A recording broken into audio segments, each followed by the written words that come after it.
उत्तर प्रदेश के विकास में सार्वजनिक, निजी और साझेदारी को प्रोत्साहित करना, ठीक है ना, पब्लिक प्राइवेट पार्टनरशिप। आजकल जितनी भी अवसंरचना का कार्य हो रहा है, मैक्सिमम उसको क्या कर दे रहे हैं, PPP आधारित कर दे रहे हैं। PPP का मतलब क्या, पब्लिक प्राइवेट और पार्टनरशिप, ठीक है ना। पब्लिक यानी सार्वजनिक, प्राइवेट यानी निजी और पार्टनरशिप क्या, साझेदारी, ठीक है ना। इन सब में प्रोत्साहन है। स्वतंत्रता प्राप्ति के समय यह आशा की गई थी कि सार्वजनिक क्षेत्र के उद्यम व्यवसाय में प्रत्यक्ष रूप में भाग लेकर अथवा एक उत्प्रेरक के रूप में अर्थव्यवस्था के कुछ उद्देश्यों को प्राप्त करने में महत्वपूर्ण भूमिका निभाएंगे। प्रदेश की अर्थव्यवस्था आज परिवर्तन के दौर में है, ये सब दिया गया है, आपको बताया गया है। लेकिन हमारी अर्थव्यवस्था में एक पड़ाव आया और उस पड़ाव का समय था 1991। यहाँ कुछ परिवर्तनशील गतिविधियाँ देखी गई। उनमें एक बहुत बड़ा परिवर्तन भारत सरकार द्वारा था, क्या, हमारा LPG कंसेप्ट, ठीक है ना। LPG कंसेप्ट, LPG का मतलब क्या, लिबरलाइजेशन, प्राइवेटाइजेशन एंड ग्लोबलाइजेशन, मतलब क्या, उदारीकरण, निजीकरण और भूमंडलीकरण को शामिल करने हुए आर्थिक नीति प्रस्तुत की गई, जिसकी विशेषताएं निम्नलिखित, ठीक है ना। क्षमता की संभावनाएं वाले सार्वजनिक क्षेत्र के उपक्रम को पुनर्गठित एवं पुनर्जीवित करना, ठीक है ना, क्लियर। इसका मुख्य उद्देश्य क्या था, क्षमता की संभावनाएं वाले सार्वजनिक क्षेत्र, ऐसी सार्वजनिक क्षेत्रों को खोजना जिनकी अंदर क्षमता है, ठीक है ना, क्षमता है, और उन उपक्रमों को पुनर्गठित करना, ठीक, और क्या करना, पुनर्जीवित करना, ठीक है ना, मतलब बंद पड़े हैं, अन्य चीज है, ठीक, उसको क्या करना, एनर्जाइज करना, मतलब पुनर्गठित करना, रिकंस्ट्रक्ट करना, ठीक है ना, क्लियर। दूसरा क्या, ऐसे PSUs यानी पब्लिक सर्विस जो यूनिट्स हैं, ठीक है ना, वो पुनर्जीवित नहीं किया जा सकता, तो क्या करते हैं, उन्हें बंद कर दिया जाए, ठीक है ना। मतलब कोई एक्शन जरूर लीजिए, या तो आप क्या लीजिए कि अगर सक्रिय होने लायक है, पुनर्जीवित होने लायक है, रिकंस्ट्रक्ट होने लायक है, तो आप उसे क्या करें, रिकंस्ट्रक्ट करें, अदरवाइज उसको आप क्या करते हैं, बंद करते हैं, ठीक है ना। फिर उसके बाद क्या, गैर महत्वपूर्ण PSUs में यदि आवश्यक हो तो सरकार के क्षमता अंश को 26% या उनमें कमी लाना, ठीक है ना।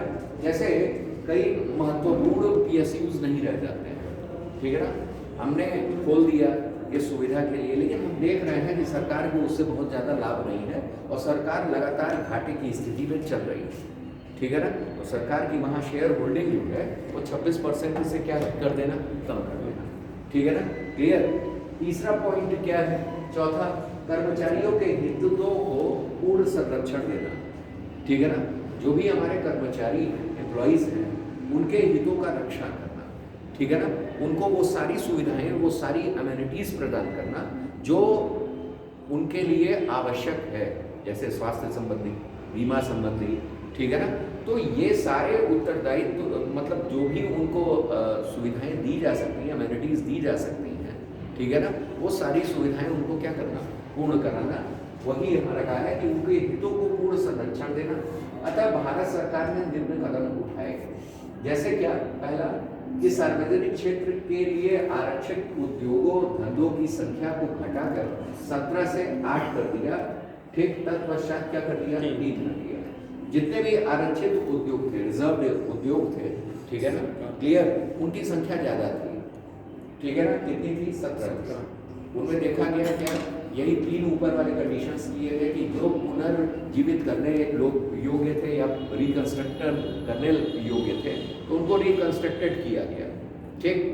नहीं करने योग्य थे तो क्या कर दिया गया, बंद कर दिया गया, ठीक। और हम रिकंस्ट्रक्शन इस आधार पर कर रहे थे कि अगर उससे सरकार को लाभ हो रहा है, जैसे क्या था कि ये स्वतंत्रता पूर्व ही कोई भी चीज़ बन गई या कोई भी ऐसी चीज़ें बन गई हैं, बाद में ही बनी, हम कह रहे हैं स्वतंत्रता पश्चात ही बनी, तो जिनका उपयोग वर्तमान में नहीं रह गया है, जैसे उपयोगिता समय काल परिस्थितियों के साथ साथ क्या होती रहती है, बदलती रहती है, ठीक है ना, क्लियर। जैसे था क्या कि एक समय क्या था, आप यही देख लीजिए। जैसे कोचिंग इंडस्ट्रीज बहुत तायत चलते थे, ठीक है ना। अभ्युदय योजना आई, सबकी कुटिया बंद हो गई, ठीक। जहाँ बच्चों को क्या होता था, बहुत सारा मतलब पैसा दे करके जा रहे हैं पढ़ने, आज बच्चे निःशुल्क पढ़ ले रहे हैं, ठीक। तो लोग जो खोले बैठे हुए थे करोड़ों और अरबों का बिल्डिंग, वो क्या आज है, बंद है। आवश्यकता नहीं रह गई, समय काल परिस्थितियाँ बदल गई, ठीक है ना। उसी तरीके से कोई भी इंडस्ट्री अगर है प्रेजेंट टाइम में उस समय चल रही है, बहुत अच्छा चल रही है, ठीक है ना। लेकिन समय काल परिस्थितियों इन सब के अनुसार क्या हो गई, आज उसकी उपयोगिता नहीं है, ठीक है ना। और सरकार लगातार उस पर अपना वेस्ट कर रही है, पैसा वेस्ट कर रही है, कर्मचारी उस पर लगे हुए हैं, खाली बैठे हुए हैं, कोई मतलब नहीं बन रहा है, ठीक है ना। शेयर होल्डर चूंकि सरकार है, तो सरकार की उस जगह पे या तो बंद कर दिया जाए या कर दिया जाए कि उस जगह शेयर होल्डिंग क्या कर दी जाए, कम कर दी जाए, ठीक है ना। 26% से वो कर दी जाए, ठीक है ना। तो वो यहाँ लिख दिया है कि सरकार का समता अंश को 26% या उससे कितना ले आ देना, कम ले आ देना, ठीक है ना। क्लियर, आगे आ जाए। दूसरा क्या यहाँ दिया हुआ था कि हमने तो घटा दिया, 17 से 8 कर दिया और बाद में क्या कर दिया, 3 कर दिया, ठीक। क्लियर। अब क्या है कि सार्वजनिक क्षेत्र की चुनिंदा व्यावसायिक इकाइयों के अंशों का विनिवेश में सार्वजनिक क्षेत्र की इकाइयों के समता अंश को निजी क्षेत्र की इकाइयों एवं जनता को बेचा जाता है, ठीक है। क्लियर। सरकार अब क्या ठानी कि अपने बोझ को क्या किया जाए, कम किया जाए, ठीक है ना। क्लियर। इसके लिए क्या किया इन्होंने कि कुछ शेयर्स किसको बेचे, निजी क्षेत्र को, और कुछ शेयर्स जनता को क्या किए, प्रोवाइड किए, ठीक है ना। कि अपने बोझ को क्या किया जाए, जो सरकार की हानि हो रही थी, भाई वो लोग भी एक बार देखें, अगर प्रॉफिट होता है तो वो प्रॉफिट लें, अगर उसको चला सकते हैं, सक्षम है तो आप चलाओ। निजी क्षेत्रों को भी दिया और जनता को भी क्या किया, प्रोवाइड किया कि आप आगे बढ़िए इन चीजों में, ठीक है ना। क्लियर। और फिर क्या, कर्मचारियों की भागीदारी को व्यापक बनाना, सरकार ने औद्योगिक क्षेत्र से अपने आप को अलग करने और सभी उपक्रमों में से अपनी समता अंश पूंजी को कम करने का क्या लिया, निर्णय लिया, ठीक है ना। क्लियर। उसके बाद दिया हुआ है हमारा बीमार इकाइयों एवं निजी क्षेत्र के लिए जितनी बीमार इकाइयां हैं, ठीक है ना, बीमार इकाइयां हैं, और निजी क्षेत्र के लिए एक समान नीतियां सभी सार्वजनिक क्षेत्र की बीमार इकाइयों को औद्योगिक एवं वित्तीय पुनर्निर्माण बोर्ड को यह निर्णय लेने के लिए सौंपा जाता है कि एक बीमार इकाई का पुनर्गठन किया जाए या फिर बंद कर दिया जाए, ठीक है ना। वो उसी पे डिफाइन करेगा, जो ऊपर डिफाइन कर दिया है क्या, कि अगर पुनर्जीवित करने लायक है तो करो, नहीं है तो बंद करो, ठीक है ना। क्लियर, ये चीज है। फिर उसके बाद यहाँ दिया हुआ है क्या, कि भारतीय अर्थव्यवस्था में उत्तर प्रदेश का महत्वपूर्ण स्थान है। जाहिर सी बात है कि उस समय भी था और आज के समय में भी जीडीपी के मामले में भारत में दूसरे स्थान पे हमारी अर्थव्यवस्था चल रही है, महाराष्ट्र के पश्चात। प्रदेश में, ठीक, प्रदेश दिया हुआ है, देश सकल घरेलू उत्पाद में लगभग 8.8% का योगदान देता है। सबसे अभी कुछ दिनों पहले जो था 9.23 के लगभग आ गया, ठीक है ना। क्लियर। सबसे उपभोक्ता बाजारों में से एक है, जहां $5 ट्रिलियन की अर्थव्यवस्था एवं वैश्विक आर्थिक महाशक्ति बनने के सपने को प्राप्त करने की दिशा में प्रदेश हमारा क्या है, अग्रसर है, ठीक है ना। वहीं उत्तर प्रदेश द्वारा अपने राज्य सकल घरेलू उत्पाद GSDP के $1 ट्रिलियन लक्ष्य को बढ़ाकर इस अभियान में योगदान करने की योजना बनाई है। मतलब देश का हमारा क्या टारगेट है, उसका लक्ष्य है कि 5 ट्रिलियन इकॉनमी बने, और प्रदेश का अकेले ही कितना है, 1 ट्रिलियन इकॉनमी हम बन जाए, ठीक है ना। कब तक, 27 तक, ठीक है ना। 27 तक हम क्या बन जाए, 1 ट्रिलियन इकॉनमी बन जाए। और ऐसा प्रयास दिख भी रहा है वाकई में। जो यूपी में इन्वेस्टमेंट इन यूपी और इन्वेस्टर समेट और इस तरह की चीज़ें चली हैं, और अवसंरचना विकास की धारा जो चली है, ठीक है ना, और अवसंरचना विकास की धारा जो चल रही है वो किस पर आधारित है, वो आपके ट्रिपल P पे ही आधारित है, प्रेजेंट है, ठीक है ना, क्लियर। आगे आइए, तेजी से बदलती हुई वैश्विक अर्थव्यवस्था में नई प्रौद्योगिकियों के उदय के साथ उत्तर प्रदेश एक स्थिर संतुलन, ठीक है ना, यानी स्टैब्लिश्ड बैलेंस्ड नीति और सुदृढ़ विधिक नियामक मतलब रेगुलेटरी, ठीक है ना, ढांचे तथा एक उद्योग परक परिस्थिति तंत्र यानी इंडस्ट्रियली फ्रेंडली इकोसिस्टम का विकास करना क्या है, अनिवार्य, ठीक है ना। सार्वजनिक निजी साझेदारी के साथ, इसको कहते हैं ट्रिपल।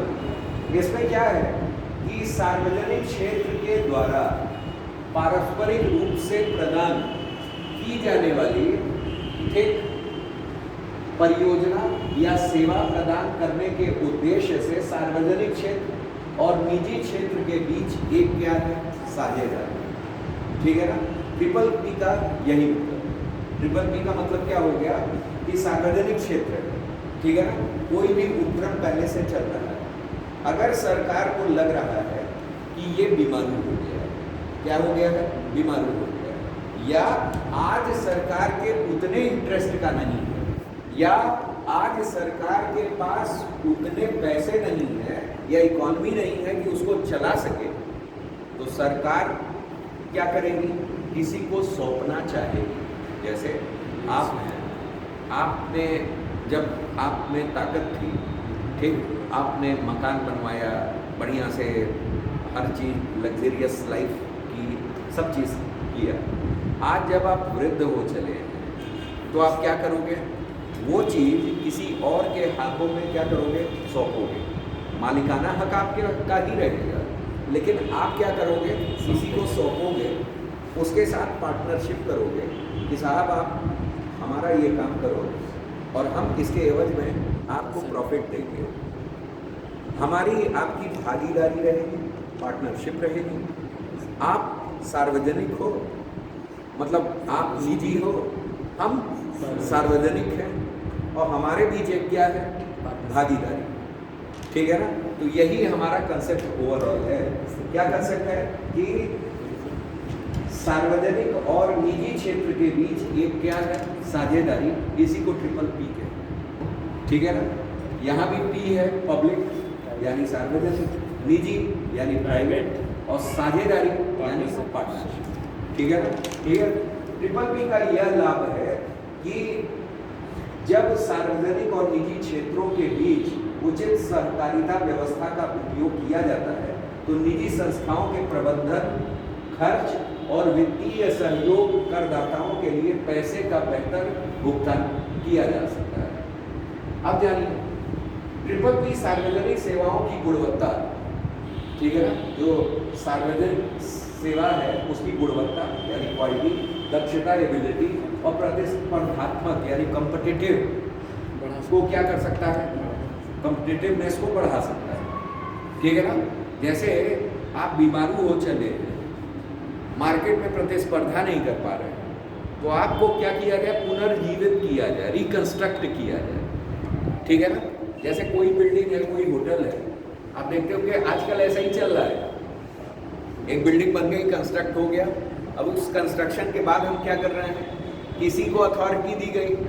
जैसे आजकल लोग क्या कर रहे हैं कि एक ढांचा बस तैयार कर ले रहे हैं, पता चला उस जगह रिलायंस ट्रेंड आ गया। रिलायंस ट्रेंड ने कुछ दिन अपना बिजनेस किया, जब देखा रिलायंस ट्रेंड की हमसे नहीं हो पाएगा, उस जगह पता चला वी मार्ट आ गया, ठीक है ना। वी मार्ट नहीं आया तो भैया चलो इधर बिग बाजार आ गया, बिग बाजार ने अपना थोड़ा सा कुछ डोल मोल किया, तब तक उधर लाइन में लगे हुए हैं दूसरे कोई, ठीक है ना, क्लियर।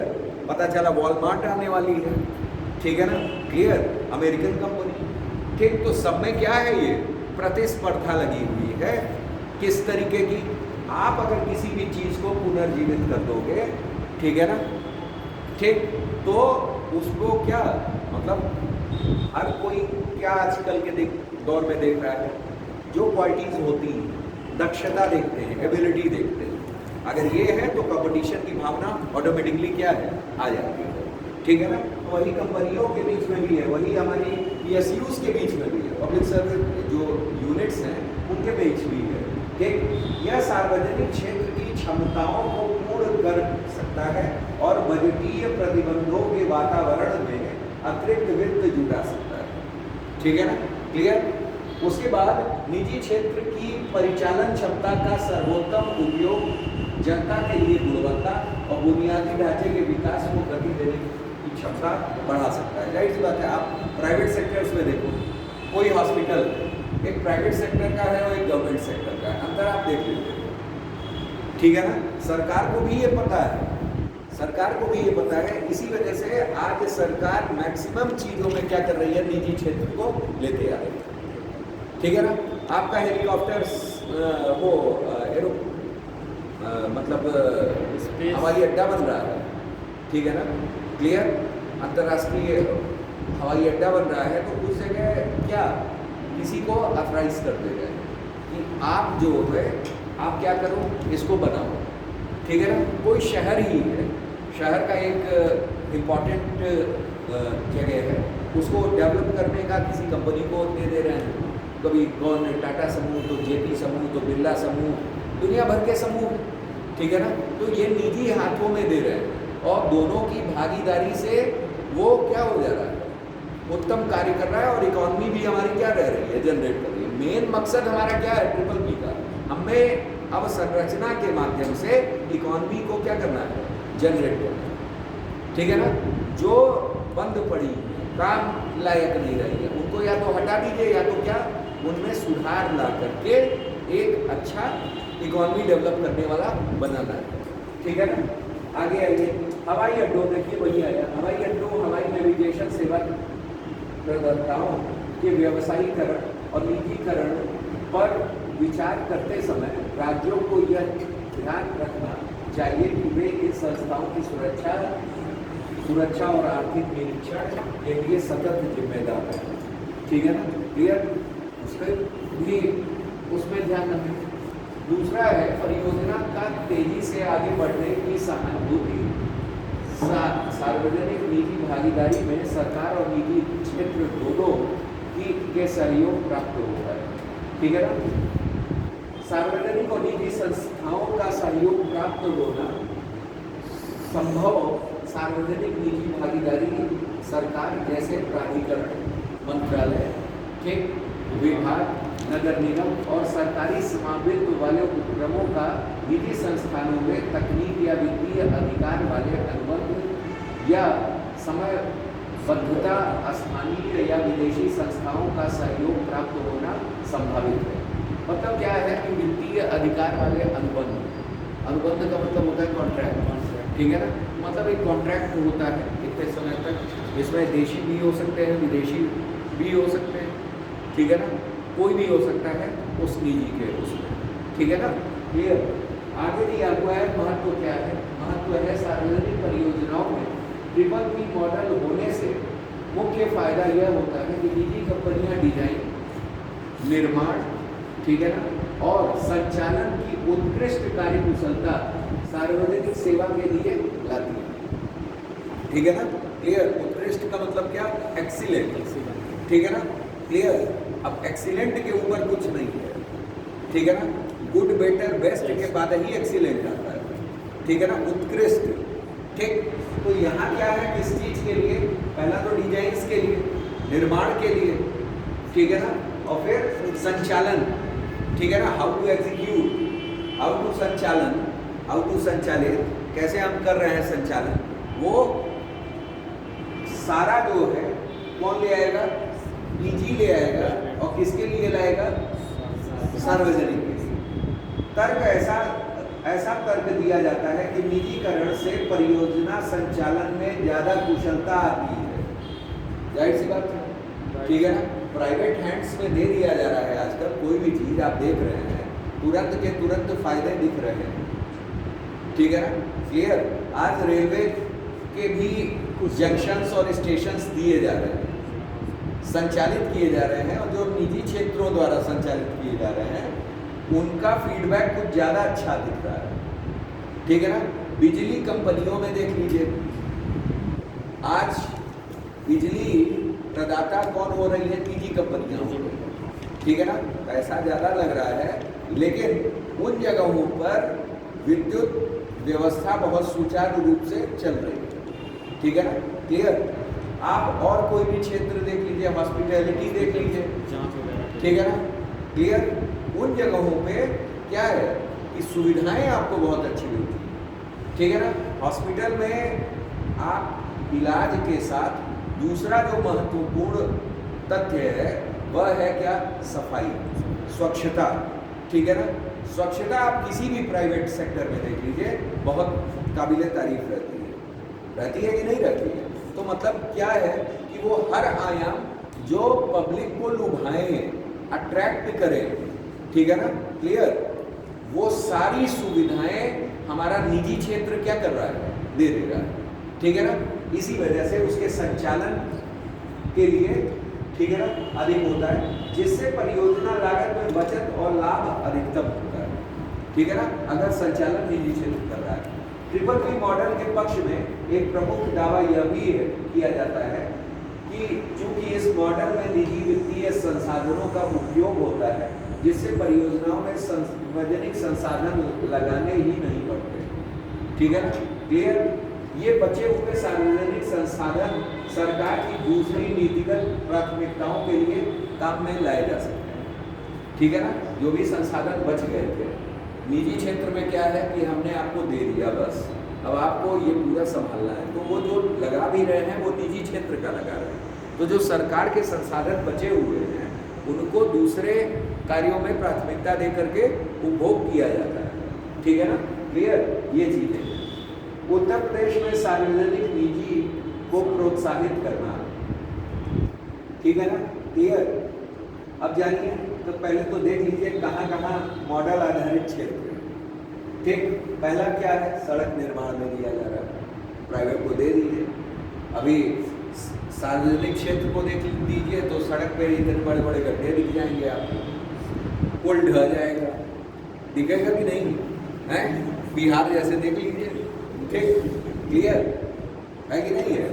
तो सड़क निर्माण, चिकित्सा स्वास्थ्य, ठीक है ना, चिकित्सा स्वास्थ्य में इलाज से लेकर टेक्नोलॉजी से लेकर के स्वच्छता तक सब अच्छी व्यवस्था। उसके बाद हम लोग आ जाए किस पे, उसके बाद हमारा दिया हुआ है क्या, परिवहन व्यवस्था।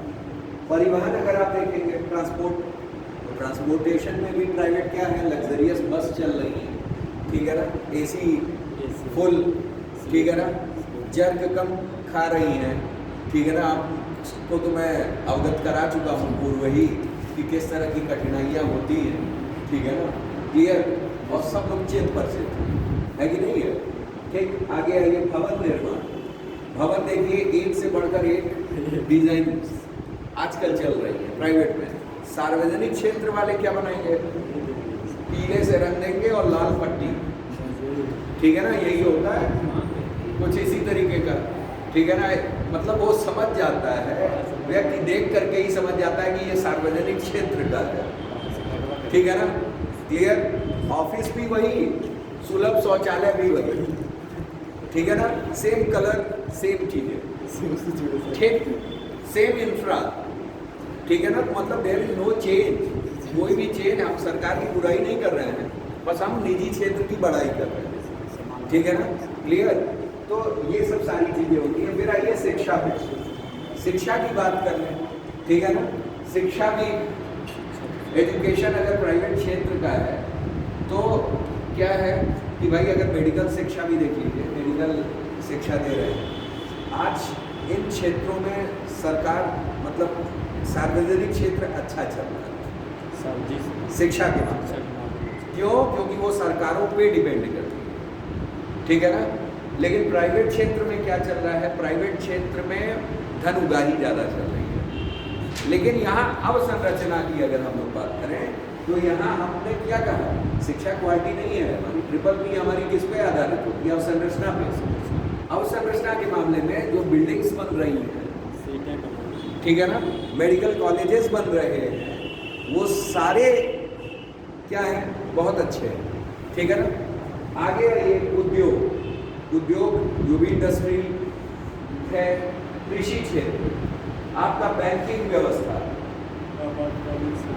आपातकालीन सेवाएं यानी इमरजेंसी कंडीशन, सुरक्षा, खेलकूद, सूचना संचार और हमारा कौन औद्योगिक विकास, मेट्रो रेल परियोजना।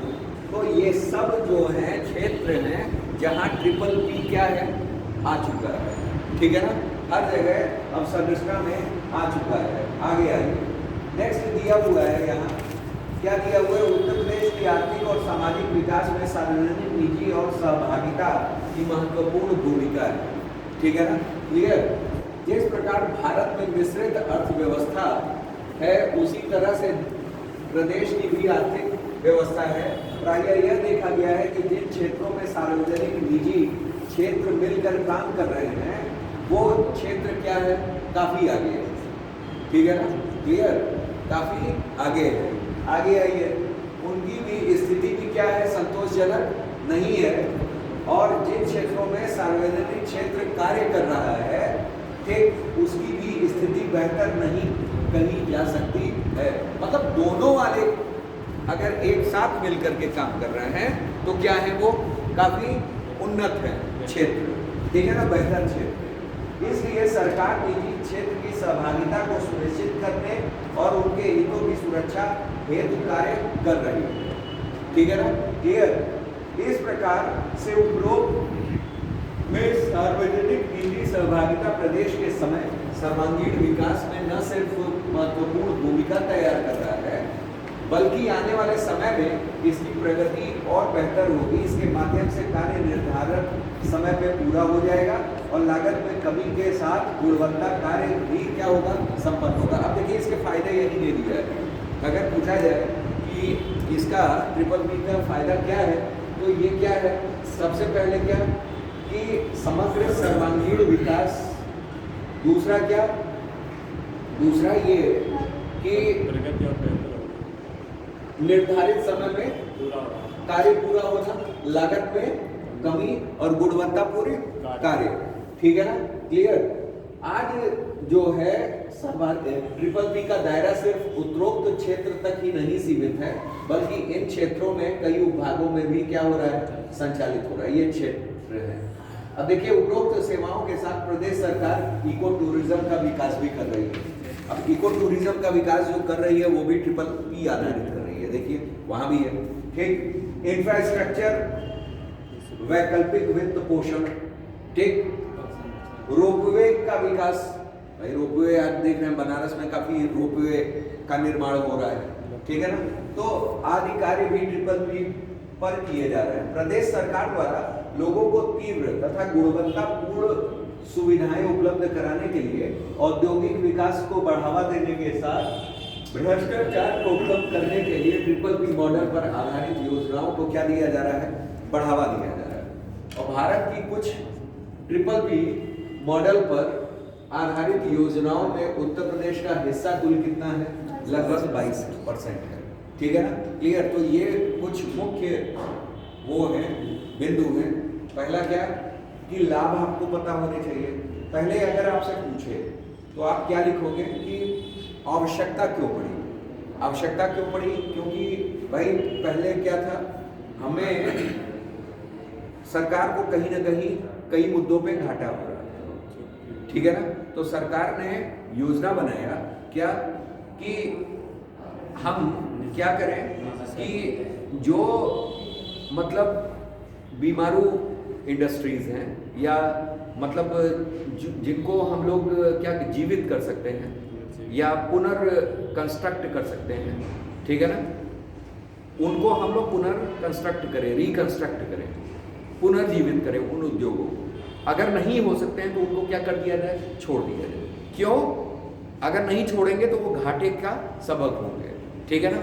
और तीसरा ये सरकार ने किया कि जहां हमारी कंपनियां घाटा कर रही हैं, जहां हमारे PSUs घाटे में जा रहे हैं, उनकी अंशधारिता को कम किया जाए, 26% लाया जाए या 26% से कम किया जाए। ठीक है ना।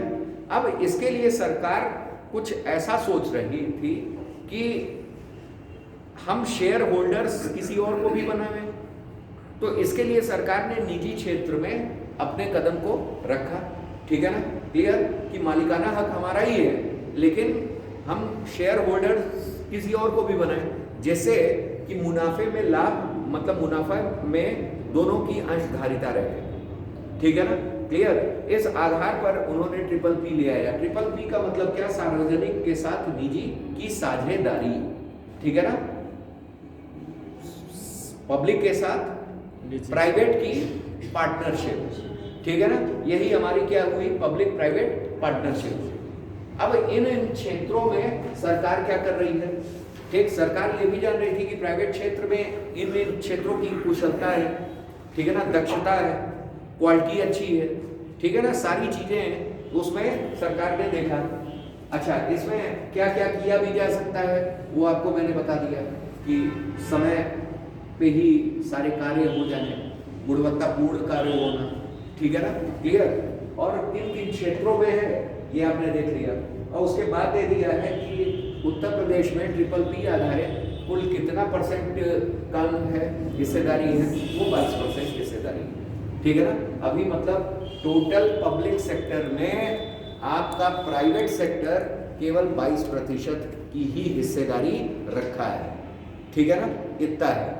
कहीं कहीं अभी आप चले जाए महाराष्ट्र साइड में, तो उस जगह क्या है, नियर टू 50%, नॉट एग्जैक्टली 50%, लेकिन बिलो तो लगभग चल ही रहे हैं। ठीक है ना, क्लियर, कि 40% तक लगभग आ चुके हैं। क्यों? प्राइवेटाइज कर दे रहे हैं, और प्राइवेटाइजेशन में लाभ है उनको।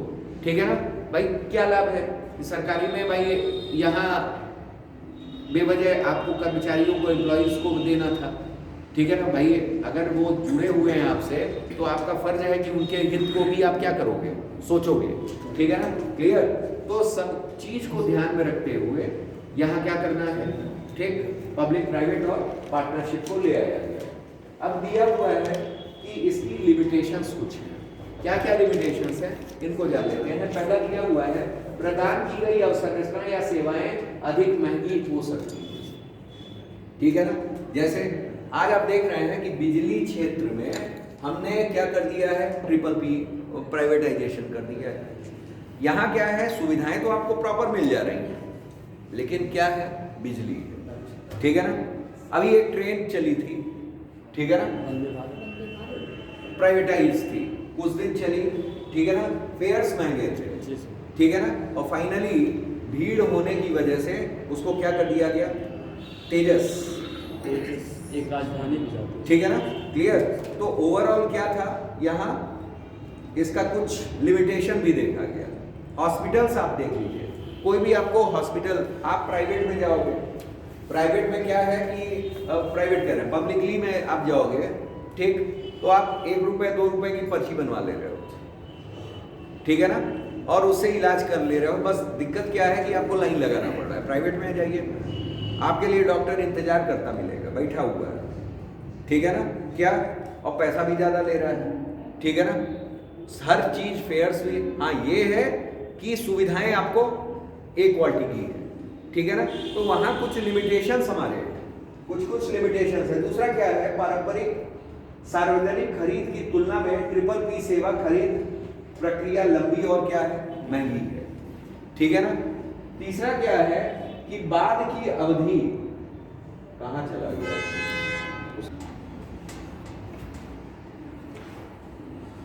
ठीक, अब दिया हुआ है तीसरा क्या, बाद की अवधि के लिए स्थगित भुगतान दायित्व भविष्य के सार्वजनिक क्षेत्र के वित्तीय संकेतकों को नकारात्मक रूप से प्रतिबिंबित करता है, ठीक है ना, जो बाद के लिए वो रहते हैं अवधि में स्थगित भुगतान जो, ठीक। और ट्रिपल पी परियोजना समझौते दीर्घकालिक, थोड़े जटिल होते हैं, कॉम्प्लेक्स होते हैं, और तुलनात्मक रूप से क्या है, अनम्य, ठीक है ना, क्लियर, क्योंकि भविष्य की गतिविधियों को प्रभावित करने वाली सभी विशेष घटनाओं की परिकल्पना और मूल्यांकन करना क्या है, असंभव है।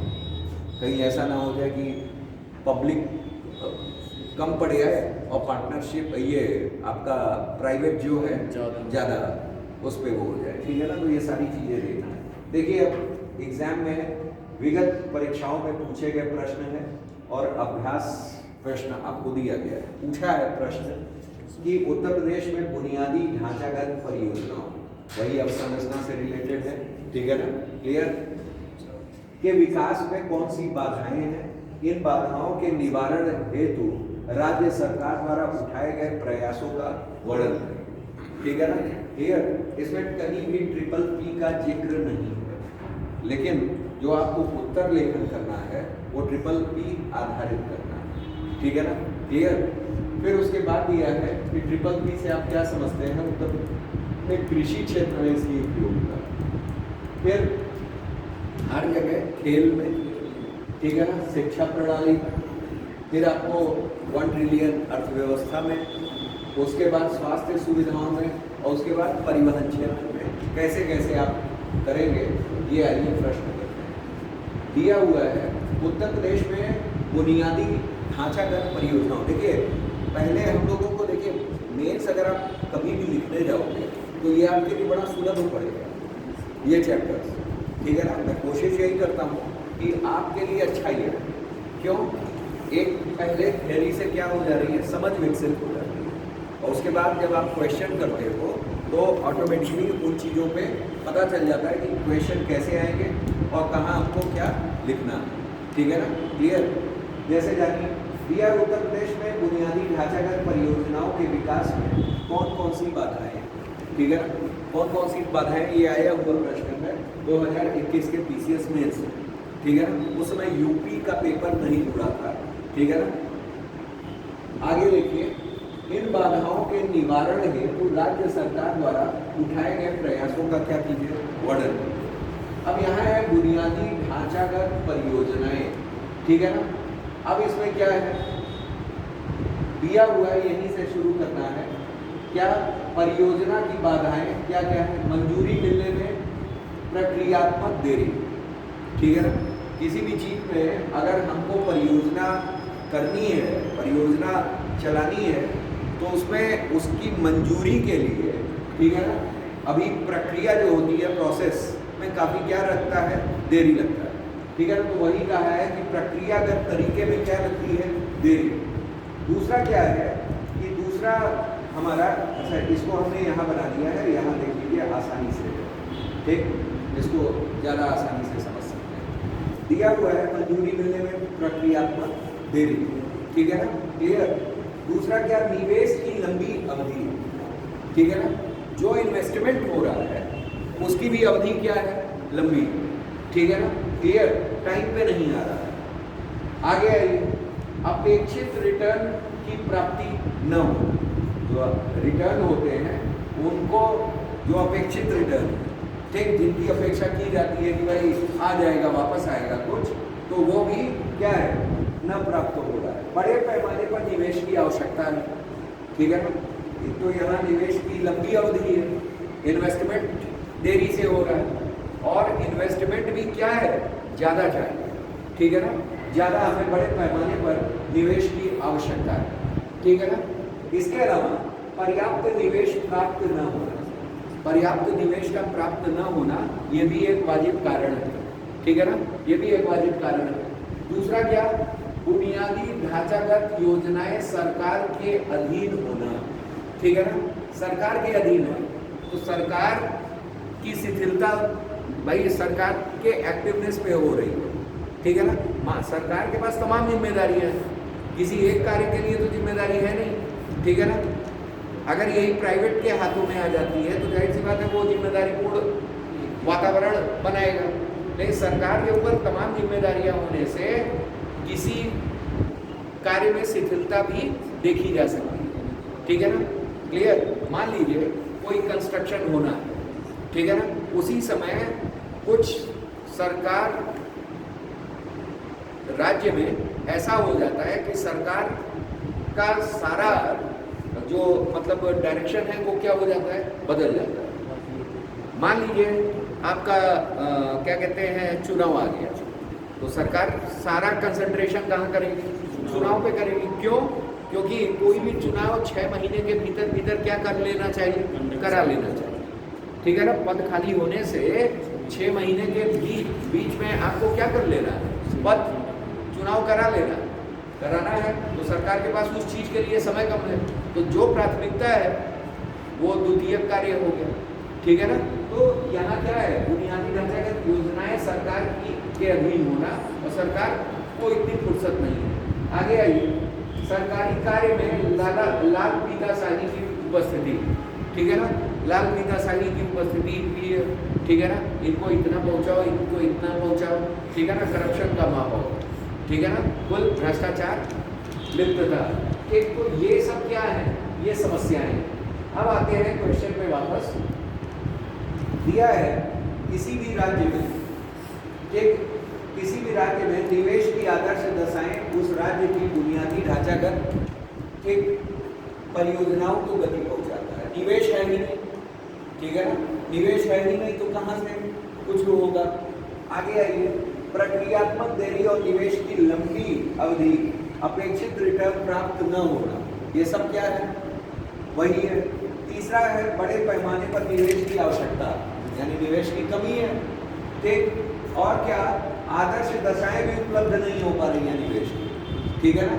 फिर उसके बाद ट्रिपल पी से, ऐसी परियोजनाओं में ट्रिपल पी से बुनियादी ढांचे के प्रावधान के लिए निजी निवेश आवश्यक है, जो सरकारी प्रक्रियाओं के कारण अपेक्षित रूप से प्राप्त नहीं हो पाती है। अब देखिए, कहा है उत्तर प्रदेश सरकार द्वारा ढांचागत परियोजनाओं की बाधाओं को दूर करने के लिए उठाए गए कदम, ठीक है ना।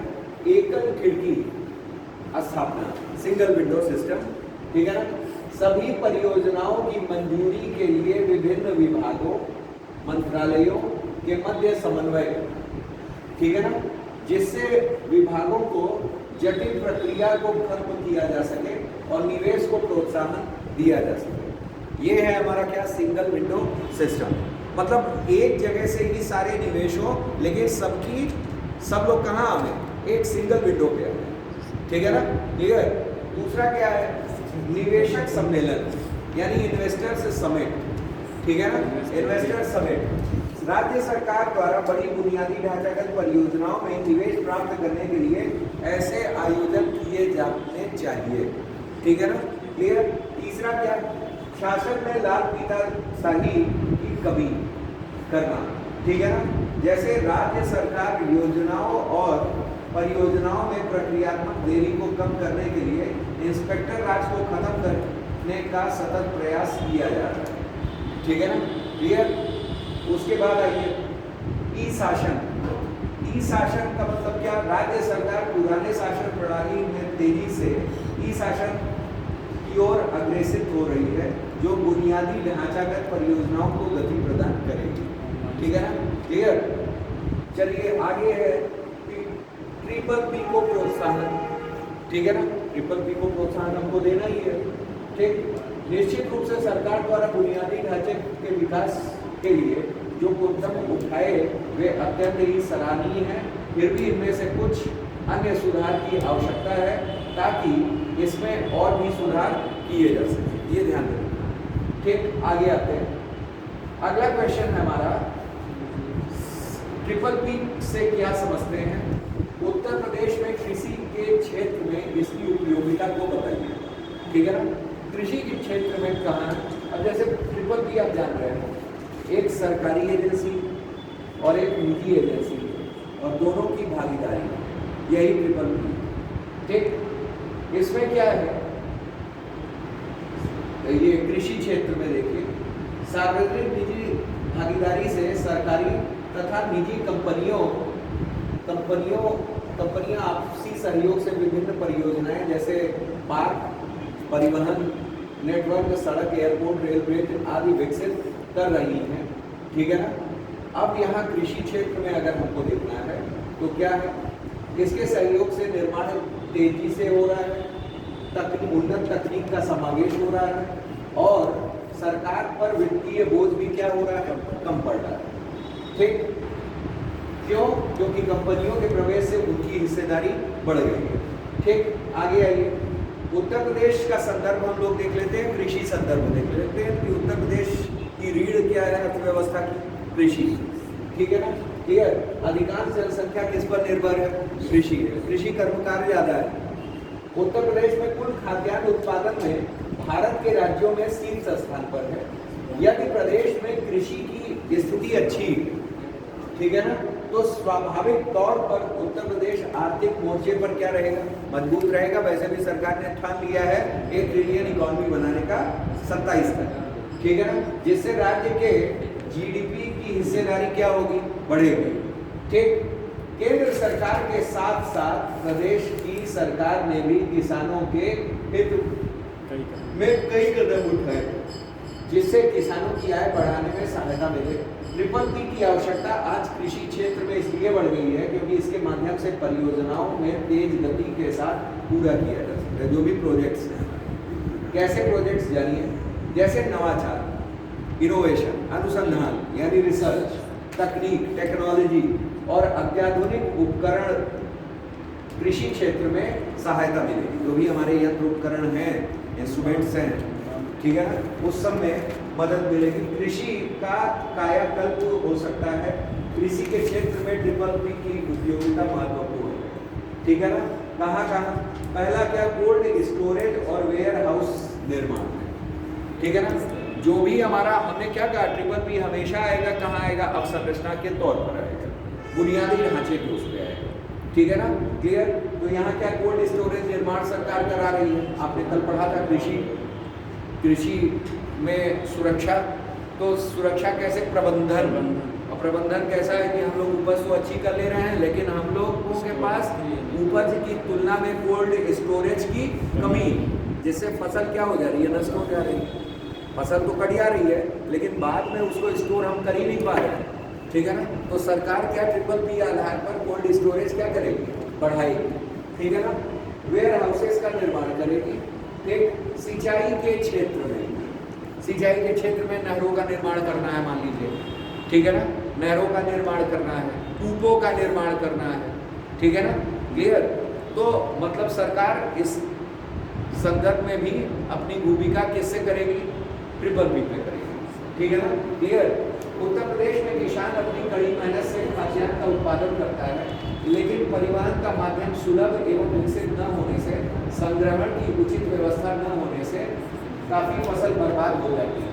ऐसे में यदि मॉडल किसानों के उत्पादों को संग्रहण करने की व्यवस्था के साथ साथ उन्हें बेहतर वेयर हाउस और कोल्ड स्टोरेज की सुविधा एवं मोल भाव करने की स्वतंत्रता मजबूती प्रदान करेगा, ठीक है ना। अब भाई मोल भाव के लिए सरकार ने इनाम लगा दिया है, इनाम क्या, इलेक्ट्रॉनिक नेशनल एग्रीकल्चर मार्केट, ठीक। उत्तर प्रदेश में किसानों को मानसून पर निर्भर रहना पड़ता है क्योंकि प्रदेश के अधिकांश क्षेत्रों में सिंचाई की समुचित व्यवस्था नहीं है। वर्षा के अभाव में किसानों को काफी नुकसान उठाना पड़ता है, ठीक है ना। यदि ट्रिपल पी मॉडल को इस क्षेत्र में लागू किया जाता है तो इसके माध्यम से सिंचाई, नहर, ठीक, बोरवेल जो भी है, आपके वाटर रिजर्वायर्स जो भी है, मतलब जहाँ संग्रहण कर रहे हैं, ठीक है ना, वो सब बनाए जा सकते हैं। इसके अलावा खाद, बीज और अन्य कृषि संबंधी जरूरतों को भी इस मॉडल द्वारा पूरा किया जा सकता है, ठीक है ना। तो ये ध्यान में रखिएगा कि ये भी खाद, बीज और अन्य कृषि संबंधित जरूरत जैसे इंस्ट्रूमेंटेशन, ठीक है ना, वो सब जो है ट्रिपल पी के माध्यम से किया जा सकता है। आगे आइए, प्रदेश में कृषि क्षेत्र में किसानों से संबंधित अनेक योजनाओं में सुविधाएं केंद्र सरकार द्वारा संचालित की जा रही है, जैसे कौन, पीएम फसल बीमा योजना, पीएम किसान सम्मान निधि, कुसुम योजना किससे है, सोलर, ठीक। किसान क्रेडिट कार्ड 37,000 याद है ना, 37 लाख हजार रुपये, ठीक। उसके बाद मृदा स्वास्थ्य कार्ड, ई नाम पोर्टल, ये सब याद रखिए। कल को ये आपको जब कृषि उसी का मान लीजिए निबंध भी लिख रहे हैं तो ये याद है तो अच्छा लिख लेंगे, इन्हीं को वर्णित करेंगे तो भी आपको आधे पन्ने से ऊपर भर जाएगा और सही तरीके से भरेगा, ठीक है ना, क्लियर। आगे आइए, इनके माध्यम से कृषिगत समस्याओं का निवारण करने का प्रयास किया जा रहा है ताकि उनकी आय में क्या की जाए, वृद्धि की जाए। निष्कर्ष क्या है कि वर्तमान समय में कृषि में ट्रिपल पी मॉडल को अपनाया जाना, ठीक है ना। उत्तर प्रदेश में कृषि विकास में उत्प्रेरक का कार्य करेगा। इस मॉडल का प्रयोग करके शासन द्वारा लक्षित किसानों की आय को क्या किया जाएगा, दोगुना। और लक्ष्य का समय बीत चुका है, 2022 था, ठीक है ना, क्लियर। अब चूंकि सरकार ने अब डाल दिया है कोरोना में, वाकई कोरोना था भी, ठीक है ना, क्लियर। हाँ, बाकी आप लोग जानते ही हैं सरकार के वादे को है। हाँ, बिजली के बिजली की आइए खेल में जानिए ट्रिपल पी कहाँ कहाँ। देखिए कृषि में तो पता चल गया कहाँ कहाँ भाई। कृषि में कहाँ कहाँ है, सिंचाई में और विपणन व्यवस्था, विपणन, cold storage, warehouse, market, ठीक है ना, मार्केटिंग में, बीज खाद और इनके अलावा इंस्ट्रूमेंटेशन में, ठीक है ना, कई योजनाओं को परिचालित करने में, बीमा वगैरह, ठीक है ना। हाँ, तो इस सब में हमारा ट्रिपल पी योगदान दे रहा है, ठीक। आगे आइए, अब आइए खेल में। खेल नीति से आप क्या समझते हैं, उत्तर प्रदेश की खेल नीति, ठीक। दूसरा क्या है, नई खेल नीति में ट्रिपल पी मॉडल की भूमिका बताइए। अभी 23 में उत्तर प्रदेश की नई खेल नीति मंजूरी दी गई है। नई खेल नीति के माध्यम से खिलाड़ियों को वित्तीय सहायता के साथ साथ उनकी शारीरिक दक्षता पर विशेष बल दिया गया है। नई खेल नीति में विभिन्न राज्यों की खेल नीतियों का अध्ययन करने के बाद सकारात्मक प्रावधान किए गए हैं। यहाँ दिया हुआ है कि इस नीति के माध्यम से नए इंस्टीट्यूशंस का गठन किया जाएगा, ठीक है ना, क्लियर। प्राइवेट अकेडमीज खोली जाएगी और स्कूल कॉलेज इत्यादि को भी खेलों से जोड़ने का प्रावधान किया गया है। 3 चीजें हैं, इंस्टीट्यूशंस नए खोले जाएंगे, दूसरा क्या, प्राइवेट अकेडमीज खोली जाएगी, तीसरा क्या, स्कूल कॉलेज इत्यादि में भी प्रावधान किया जाएगा, ठीक। अब क्या है, 10 करोड़ रुपए के प्रारंभिक कोष से, इनिशियल फंड है, ठीक है ना, उत्तर प्रदेश खेल विकास कोष बनाने का प्रावधान किया गया। उत्तर प्रदेश खेल विकास कोष कितने का होगा, 10 करोड़ रुपए का, ठीक है ना। अब जानिए खेल नीति में क्या क्या प्रावधान किए गए। पहला क्या, खिलाड़ियों के प्रशिक्षण की व्यवस्था की जाए, ठीक है ना, उन्हें उचित प्रशिक्षण दिया जाए, हर खेल के लिए उसका वातावरण तैयार किया जाए, ठीक है ना। दूसरा क्या, राज्य खेल प्राधिकरण की स्थापना की जाए, ठीक है ना, एक स्पोर्ट्स अथॉरिटी यानी प्राधिकरण हमारा क्या होना चाहिए, होना चाहिए। उसके बाद क्या, उसके बाद खेल को स्कूल कॉलेजों से जोड़ना। आजकल आप लोग देख रहे होंगे inter school competitions, intra school sports competition, inter university sports competition, ठीक है ना, क्लियर। तो मतलब क्या हो रहा है, ये सब चीज़ें चल रही है, ठीक है ना, जिससे खेल को क्या दिया जा रहा है, प्रोत्साहन दिया जा रहा है, ठीक है ना। फिर उसके बाद है स्वास्थ्य संबंधी चिकित्सा की व्यवस्था की जा रही है। जो भी खेल खिलाड़ी हैं उनकी स्वास्थ्य व्यवस्था, ठीक है ना, उनको बीमा सुविधाएं प्रदान करना, ठीक है ना, स्वास्थ्य सुविधाएं प्रदान करना, समय समय पे उनका चेकअप कराना, ठीक है ना, किस तरह से वो स्वस्थ रहें, ये सब ट्रेनिंग दिया जाना, प्रशिक्षण दिया जाना, ये सभी इसमें क्या हो जाती हैं, आ जाती हैं। और अगला दिया हुआ है क्या, खेल एसोसिएशन व अकादमियों का वित्तीय सहायता, ठीक है ना। जो खेल एसोसिएशन है या अकादमी है, खेल एकेडमी है, स्पोर्ट्स एकेडमी, उसको क्या दिया जाए, वित्तीय सहायता दी जाए, यानी फाइनेंशियल हेल्प दिया जाए, ठीक है ना, क्लियर।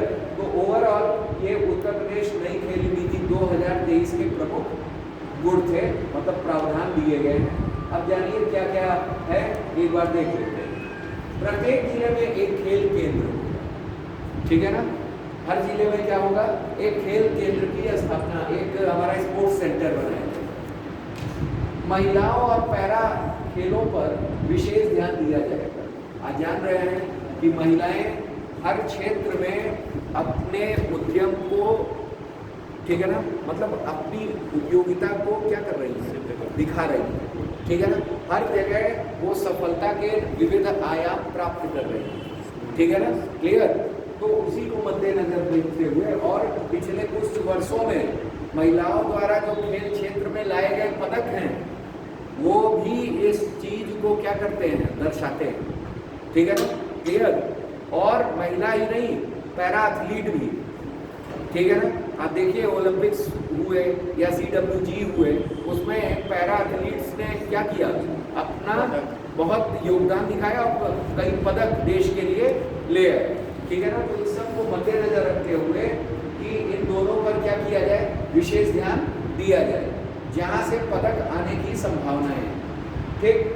ग्रामीण क्षेत्रों में खेल सुविधाओं के विकास को प्राथमिकता दी जाए, ठीक है ना। अक्सर ऐसा देखा गया है कि ग्रामीण परिवेश में रहने वाले जो भी युवा हैं, ठीक है ना, वो खेल में रुचि अधिक रखते हैं और प्लस शारीरिक रूप से अधिक संगठित रहते हैं, ठीक है ना। शारीरिक रूप से उनकी बनावट जो है चुस्त दुरुस्त रहती है, ठीक है ना, क्लियर। और वो अगर कुछ खेलों में जैसे कुश्ती हो गया, कबड्डी हो गया, ठीक है ना, इस तरह की चीज़ों में अगर प्रतिभागिता दिखा रहे हैं तो निश्चित रूप से भारत के लिए क्या होगा, पदक लाने जैसा होगा, ठीक है ना। तो उनकी भी क्या की जा रही है, प्राथमिकता उनको दी जा रही है। फिर स्थानीय और स्वदेशी खेलों को बढ़ावा दिया जाए, ठीक है ना। जैसे स्थानीय उत्पादों को बढ़ावा दिया जाता है, उसी तरह स्थानीय खेलों को भी क्या दिया जाए, बढ़ावा दिया जाए, ठीक है ना। प्रदेश में खेल उद्योगों को प्रोत्साहित किया जाए, ठीक है ना। और प्रदेश में ई स्पोर्ट्स को बढ़ावा दिए जाने का भी क्या किया जाए, प्रावधान किया गया, ठीक है ना। ओवरऑल ये सारी चीजें हैं। आगे आते हैं हम लोग, नेक्स्ट हमारा दिया हुआ है वही खेल नीति आपके लिए रख दिया गया है, ठीक है ना, कि बड़े में लिखे खिलाड़ियों का प्रशिक्षण की व्यवस्था, खेल प्राधिकरण की स्थापना, खेल को स्कूल कॉलेजों से जोड़ना, स्वास्थ्य संबंधी चिकित्सा व्यवस्था और खेल एसोसिएशन व अकादमियों को वित्तीय सहायता, और फिर हमारा ठीक यही मेन बिंदु है। अब हम लोग जान लेते हैं खेल में किस तरह से ट्रिपल P आ रहा है, ठीक है ना, क्लियर। छात्रावासों को में एडमिशन के लिए इंटरनेशनल खिलाड़ियों की कमेटी गठित की जाएगी। छात्रावासों में ये अभी वो है, मतलब नीति के तहत है। छात्रावासों में बेहतर सुविधाएं जैसे फिटनेस एक्सपर्ट, डाइट एक्सपर्ट की सेवाएं ली जाएंगी। स्कूलों को विभिन्न खेलों के विकास के लिए खेल नर्सरी या अकेडमी शुरू करने के लिए प्रोत्साहन दिया जाएगा। नीति 23 के माध्यम से उत्तर प्रदेश एक खेल प्राधिकरण की स्थापना करेगा, मतलब एक स्पोर्ट अथॉरिटी बनाई जाएगी, ठीक है ना, जो राज्य में स्पोर्ट अथॉरिटी ऑफ इंडिया यानी साई, ठीक है ना, sports authority of India Sai के नाम से जानी जाए, साई के तर्ज पर काम करेगी, ठीक है ना, क्लियर। इस खेल नीति के माध्यम से प्रदेश में खिलाड़ियों को विभिन्न श्रेणियों में प्रशिक्षण देना, ठीक है ना, उन्हें अपग्रेड किया जाएगा। क्या किया जाएगा, अपग्रेड किया जाएगा। इसमें खेलो इंडिया यूनिवर्सिटी गेम्स, देखिए ये जो है खेलो इंडिया यूनिवर्सिटी गेम्स आज जो चल रहा है, जैसे खेलो इंडिया यूनिवर्सिटी गेम्स, ठीक है ना, कई इंडिया इस तरह से चल रहा है। तो यूनिवर्सिटी गेम्स का आयोजन के लिए कमेटी के गठन का भी प्रावधान किया गया। उत्तर प्रदेश सरकार P पब्लिक प्राइवेट पार्टनरशिप के माध्यम से राज्य में खेलों के साथ साथ खेल अवस्थापना, ठीक है ना, सुविधाओं के विकास में भी क्या कर रही है, सहयोग। क्योंकि P आया तो बुनियादी ढांचागत जो परिवर्तन लाना है और अवस्थापना, इन क्षेत्रों में P का ज्यादा रोल है, ठीक है ना, क्लियर। तो 14 सेंटर ऑफ एक्सीलेंस बनाए जाएंगे, वो किस आधारित, P आ, ठीक है ना, जो एक एक खेल पर आधारित होंगे। राज्य की सहायता में इन्हें P मॉडल पर रखा जाएगा। आगे देखिए, प्रदेश में खेल को प्रोत्साहन देने का कार्य कर रहा है, इसमें P का योगदान एक सकारात्मक कदम होगा। राज्य में P मॉडल का उपयोग वित्तीय और उन्नत तकनीक की बाधाओं को दूर करने और लक्ष्य को प्राप्त करने के लिए किया जाएगा। मतलब दो बाधाएं हैं हमारा, कौन कौन सा, एक है हमारा वित्तीय और एक हमारा तकनीक, ठीक है ना, इन दोनों को क्या किया जाएगा, दूर किया जाएगा, ठीक है ना। अब आते हैं बदलती हुई शिक्षा प्रणाली के आधार पर उत्तर प्रदेश की शिक्षा प्रणाली, ठीक है ना, उत्तर प्रदेश की शिक्षा प्रणाली में P मॉडल की भूमिका ट्रिपल पी मॉडल की भूमिका कहाँ कहाँ है, शिक्षा में देख लीजिए, ठीक है ना। शिक्षा में क्या दिया हुआ है, जैसे निजी क्षेत्र की पहल को देखते हुए राज्य सरकार की शिक्षा प्रणाली में क्या कर रही है, सुधार। भाई निजी क्षेत्र को देख रही है कि एक्चुअल में निजी क्षेत्र में क्या हो रहा है, ठीक है ना। फिर उसके बाद निजी भागीदारी के साथ गठजोड़ करने की योजना बना रही है। राज्य के पिछड़े इलाकों में ट्रिपल पी मॉडल के तहत 400 स्कूलों की स्थापना की जा रही है, ठीक है ना। आज सरकार मॉडल स्कूलों का तर्क दे रही है, ठीक है ना। मॉडल स्कूल्स ले आ रही है, आदर्श विद्यालय बना रही है, ठीक है ना, जिसमें हर वो सुविधा रह रही है जो निजी स्कूलों के छात्रों को क्या है, प्राप्त है, ठीक है ना। और इसके आधार पर सरकार कितने स्कूल बना रही है, 400 स्कूल बना रही है। और इन 400 स्कूलों को तैयार कौन करेगा, ट्रिपल पी आधार, ठीक है ना। ट्रिपल पी आधार पे ये तैयार होंगे। तो यहाँ एक काम आया अवसंरचना का। आगे आइए, अन्य जगहों पे क्या, जैसे उत्तर प्रदेश द्वारा सरकार उन जिला क्षेत्रों को चिन्हित किया जा रहा है जहाँ कम महिला साक्षरता और लैंगिक अंतराल ज्यादा है, ठीक है ना। जैसे महिला संबंधी अगर समस्या देखी जाए तो 2 समस्याएं विकराल हैं जो महिलाओं के सशक्तिकरण के लिए बहुत ही बड़ी बाधा है। पहला क्या, साक्षरता। महिला साक्षर अगर रहेगी तो उसे सशक्त होने से कोई नहीं रोक सकता। क्यों? क्योंकि वो अपने अधिकार जानेगी, ठीक है ना। हर क्षेत्र में उसको जानकारी होगी, ठीक है ना, क्लियर। दूसरा क्या है, दूसरा है लैंगिक असमानता। जो भेदभाव किया जा रहा है, डिस्क्रिमिनेशन किया जा रहा है, ये डिस्क्रिमिनेशन नहीं होना चाहिए, ठीक है ना। ये भी महिलाओं के सशक्तिकरण में बहुत बड़ी बाधा है। पितृसत्तात्मक जो सोच है उसको क्या, ये लैंगिक असमानता का ही एक क्या है, उदाहरण है, ठीक है ना, जो महिला सशक्तिकरण के लिए क्या है, बाधा है, ठीक। आगे आइए, तो इसी चीज को देखते हुए राज्य सरकार जिला और क्षेत्र में ट्रिपल पी मॉडल को प्रभावी करने के लिए 6 सदस्यों की एक समिति गठन कर रही है, जो माध्यमिक शिक्षा उत्तर प्रदेश के मुख्य सचिव ए.के. मिश्रा के नेतृत्व में किया गया, ठीक है ना, क्लियर। ट्रिपल पी मॉडल के तहत राज्य सरकार निजी भागीदारी को पर्याप्त धन उपलब्ध कराएगी, साथ ही विद्यालयों के स्थापना के लिए भूमि भी उपलब्ध कराएगी, ठीक है ना, क्लियर। आगे दिया हुआ है स्कूलों को चलाने में, शिक्षकों की नियुक्ति में और बुनियादी सुविधाओं सहित अन्य सुविधाएं मुहैया कराने में इसकी जिम्मेदारी होगी। मतलब ये क्या हो गया, ट्रिपल पी के गुण हो गए। किस क्षेत्र में, शिक्षा के क्षेत्र में। पहला क्या था कि हम मॉडल स्कूल्स बनाए, ठीक है ना, महिलाओं के लिए हम क्या कहते हैं, आदर्श दशाएं बना रहे हैं शिक्षा के क्षेत्र में। तो उसके लिए जो 6 सदस्यीय समिति बनाई गई है, ठीक है ना, वो। तीसरा क्या हमारा यहाँ कि जो स्कूल को चलाना है, शिक्षकों को नियुक्त करना है, इनके अलावा हमारी बुनियादी सुविधाएं ये सब मुहैया जो करा रहे हैं वो किसके आधार पर करा रहे हैं, ट्रिपल पी के आधार पर करा रहे हैं, ठीक है ना, क्लियर। उसके बाद राज्य सरकार प्रत्येक स्कूल के निर्माण कार्य में सहायता के रूप में निजी भागीदारी को 2 करोड़ रुपए मुहैया कराएगी, ठीक है ना। कितना मुहैया कराएगी, 2 करोड़ रुपए, ठीक। राज्य सरकार की निजी क्षेत्रों के साथ मिलकर राज्य के 25 ITI को उत्कृष्ट केंद्र के रूप में विकसित करेगी, ठीक है ना। मतलब राज्य सरकार ITI भी तो शिक्षा क्षेत्र हुआ, ठीक, उसमें क्या कर रही है, 25 ITI के एक्सीलेंट सेंटर ऑफ एक्सीलेंस खोलेगी, मतलब क्या, उत्कृष्ट केंद्र खोलेगी, ठीक। राज्य सरकार ट्रिपल पी मॉडल का विशेष बल बुनियादी सुविधाओं को बेहतर बनाने, उद्योग के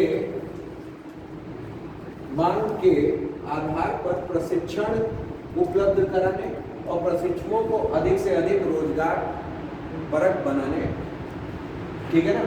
आगे है ट्रिपल पी मॉडल के आधार पर राज्य के आजमगढ़, गोंडा, एटा, ठीक है ना, सहारनपुर, अयोध्या, फतेहपुर, उन्नाव, मऊ, प्रतापगढ़, सीतापुर, वाराणसी, हरदोई आदि जिलों में ITI कॉलेज बन रहे हैं, ठीक है ना। वो किस आधार पर, ट्रिपल पी के आधार पर। मतलब आप शिक्षा के क्षेत्र में ऐसे भी लिख सकते हो कि मेडिकल कॉलेजेस हैं, ठीक है ना, ITIs हैं, इंजीनियरिंग कॉलेजेस हैं, आपका बच्चों के लिए मॉडल स्कूल्स हैं, ठीक है ना, क्लियर। उसमें शिक्षकों की नियुक्ति करना, अन्य चीज़ें करना, ये सब क्या किया जा रहा है BBB के आधार पर।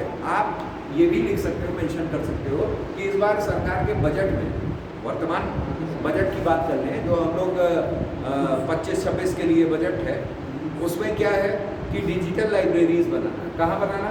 ग्रामीण क्षेत्रों में। तो वो भी BBB आधारित ही रहेगा, वो भी अवसंरचना है।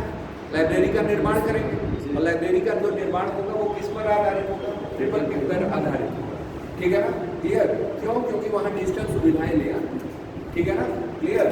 आगे आइए। राज्य सरकार द्वारा शिक्षा की बुनियादी सुविधाओं के लिए निजी क्षेत्रों के साथ किया गया गठजोड़ एक सकारात्मक प्रयास है। BBB मॉडल राज्य में शिक्षा की सुलभता के साथ उसकी गुणवत्ता में भी क्या करेगा? वृद्धि करेगा, ठीक है ना। यह मॉडल उद्योग क्षेत्रों की आवश्यकताओं के अनुरूप पाठ्यक्रम के विकास एवं प्रशिक्षण को प्रोत्साहित करेगा, जिसमें संरचनात्मक बेरोजगारी में कमी होगी और आर्थिक विकास का मार्ग क्या होगा? प्रशस्त होगा। अब यहाँ देखिएगा कि ये पॉइंट्स भी डाले जा सकते हैं, तो